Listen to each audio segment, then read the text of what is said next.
मई का महीना था। दिल्ली में धूप बहुत तेज थी। कबीर सिर्फ 12 साल का था और दिल्ली के एक प्राइवेट स्कूल में पढ़ता था। वो अपने पेरेंट्स के साथ हाल ही में एक नए अपार्टमेंट में शिफ्ट हुआ था। पूरी बिल्डिंग में उनके अलावा एक दो ही फैमिलीज और थीं। उस दिन शहर में बाकी दिनों से बहुत ज्यादा गर्मी थी और इतनी भयानक लू चल रही थी कि स्कूल अथॉरिटीज ने अचानक सुबह सुबह सब बच्चों को हीट स्ट्रोक के डर से पूरे दिन की छुट्टी दे दी थी। कबीर के पेरेंट्स वर्किंग थे और उन्हें सुबह ही अर्जेंट काम से बाहर जाना पड़ा था, इसलिए कबीर उस दिन घर पर बिल्कुल अकेला था। सुबह से ही लाइट नहीं आ रही थी और गर्मी से कबीर का सर फट रहा था। उसे लगातार चक्कर आ रहे थे और तेज बुखार चढ़ने लगा। अचानक वो चक्कर खाकर अपने नए घर के फर्श पर ही गिर गया और हैरानी की बात यह थी कि फैन के बंद होने के बाद भी कमरे में अचानक से ठंडी हवा बहने लगी थी।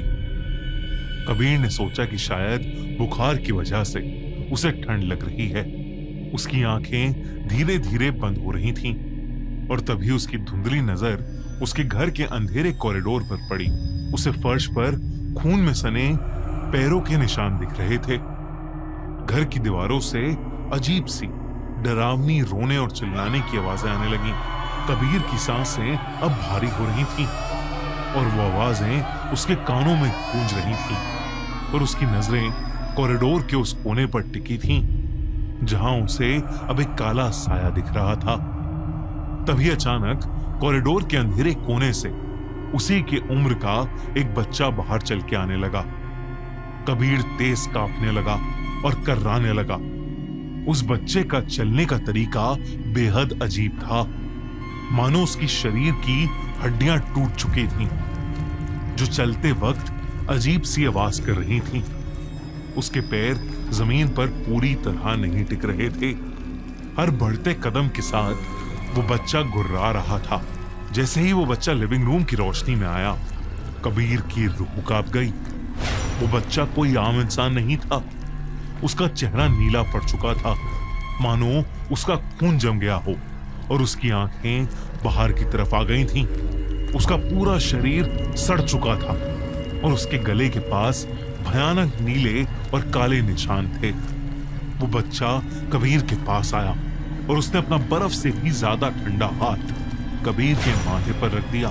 जैसे ही उसके बर्फीले हाथ कबीर के गर्म माथे पर लगे, कबीर का दिमाग मानो सुन्न हो गया हो और उसकी आंखें बंद पड़ गईं। कुछ देर बाद घर का दरवाजा खुला और कबीर के पेरेंट्स थके हारे अपने काम से वापस लौटे।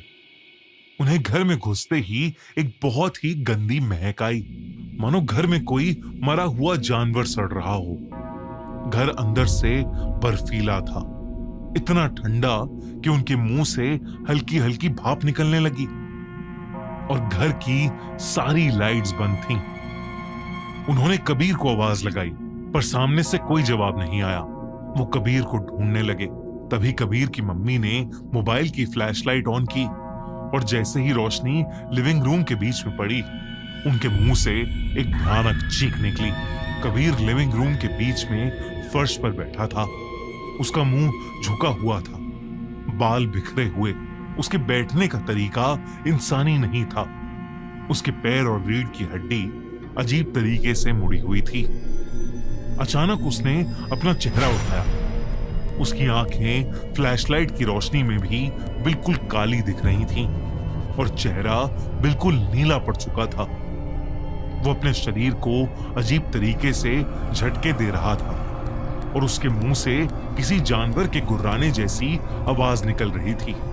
कबीर की मम्मी उसे इस हालत में देखकर रोते हुए आगे बढ़ी, पर उसके पापा ने उनका हाथ पकड़कर उन्हें पीछे खींचा। उन्हें समझ आ गया कि उनका बेटा किसी भयानक साये के कब्जे में है। उसके पापा ने जोर से कबीर का नाम चिल्लाया तो वो और जोर से गुर्राने लगा। तभी एकदम से फ्लैट की दीवारों पर लगा नया पेंट अचानक पिघलना शुरू हो गया। नए पेंट के नीचे से पुरानी काली दीवारें उभरने लगी।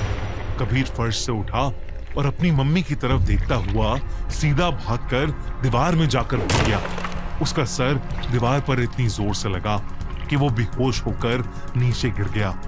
उसकी मम्मी से रहा नहीं गया और वो उसके नीचे गिरते ही उसके पास भागी। उसके सर से खून बह रहा था। उसकी मम्मी रोने लगी। उन्हें समझ नहीं आ रहा था कि उनके बेटे के साथ ये क्या हो रहा है।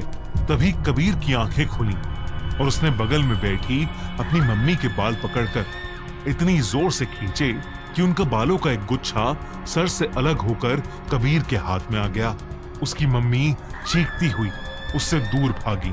अब खून में लथपथ कबीर जोरों से हंसने लगा और अपनी मां के बाल खाने लगा। वो दोनों को एक अजीब ढंग से घूर कर देख रहा था। उसके पापा गुस्से में उसके पास गए और उन्होंने उसे एक जोर का थप्पड़ मारा, लेकिन वो तब भी हंसे जा रहा था। उसने हंसते हंसते अपने पापा को इतनी जोर का धक्का दिया कि वो दूर जाकर जमीन पर गिरे और उन्हें बहुत तेज चोट लगी। कबीर इतना ज्यादा खौफनाक लग रहा था कि कबीर के मम्मी पापा के रोंगटे खड़े हो गए थे।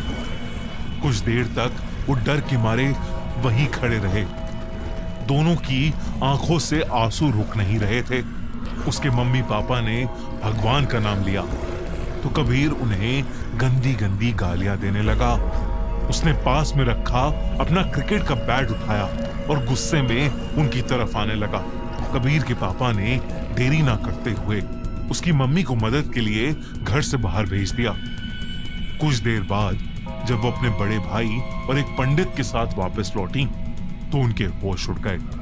पूरा घर तहस नहस था। कबीर और उसके पापा दोनों बेहोश पड़े थे। पंडित ने घर में कुछ मंत्र जपे और फिर कबीर की मम्मी से कहा कि वो कबीर और उसके पापा दोनों को जल्द से जल्द हॉस्पिटल ले जाएं। पीछे से पंडित जी उस घर में पूजा करने लगे, आंखें बंद और पूजा में मग्न। कबीर के मामा देख रहे थे कि हवन की आग बार बार अपने आप बुझ रही है। पूरे घर में एक छोटे बच्चे की दर्दनाक चीखें और गुर्राने की आवाजें गूंज रही हैं। अचानक पंडित जी ने अपनी आंखें खोली और उनसे कहा कि ये घर अभी छोड़ना पड़ेगा, वरना वो शैतान बच्चा किसी को नहीं छोड़ेगा। वो लोग फौरन उस घर से निकल गए। अगले दिन जब घर के ब्रोकर पर प्रेशर डाला गया तो उसने सब कुछ उगल दिया। उस घर में कई सालों पहले एक बहुत ही पागल और खतरनाक बच्चा रहता था। वो लोगों को मारता फिरता रहता था और एक दिन गुस्से में आकर उसने क्रिकेट बैट से अपने माँ बाप को मार मार कर उनकी जान ले ली और फिर खुद छत से कूदकर मर गया। उसके बाद से उस घर में जो भी आता है उसे वो बच्चा दिखता है जो उनकी जान लेने की कोशिश करता है। कोई इस जगह को खरीद नहीं रहा था, इसलिए बिल्डर ने पुरानी बिल्डिंग को तोड़कर ये नए अपार्टमेंट्स बनवाए और इसे सस्ते में मार्केट में निकाल दिया। इस कहानी को सुनकर कबीर के पेरेंट्स ने तुरंत हमेशा हमेशा के लिए वो घर छोड़ दिया। आज वो पूरी बिल्डिंग खाली पड़ी है और खंडर हो चुकी है। दिल्ली की एक पॉश लोकेलिटी में सिर्फ एक घर ऐसा है जिसके आसपास भी कोई भटकना नहीं चाहता।